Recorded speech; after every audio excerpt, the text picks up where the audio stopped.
This facility at the Bascom is without compare. We have a full complement of all the things that a person needs to get involved in pottery. Well, the Bascom has classes most of the year. They repeatedly bring in excellent reputation people. Britt is probably one of the ones that would be recognized most, and I think that's manifest in this class where we've brought in people from all parts of the country.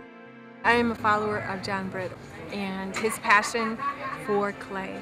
And so I was looking on his site to see, my goodness, can I just take something this summer and learn something from Britt? And lo and behold, yes indeed, he had a workshop. It was at the Bascom, which I had never been to the Carolinas at all. It's so beautiful.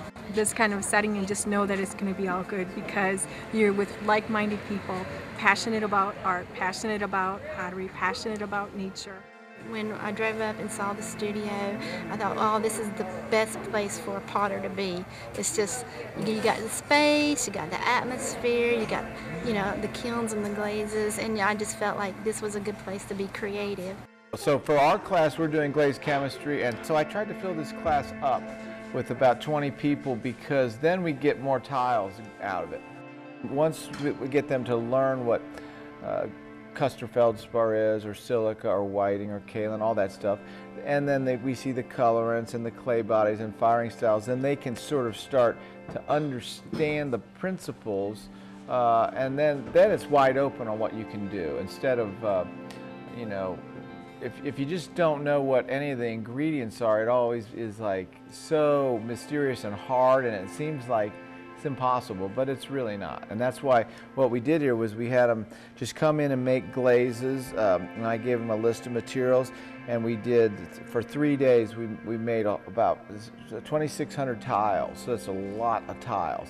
And that way they get a freedom to be able to know the materials, discuss it, and we discuss it amongst ourselves, and then we go back and make another group, and then another group, and by the end, then they're able to go home and make them without fear of messing up. So we've all had a great week together, and we kind of feed off of each other and ask each other questions, and listening to everybody talk about their issues they're having with their glazes, you're getting information from them also to take home with yourself. I'm in the process of trying to find a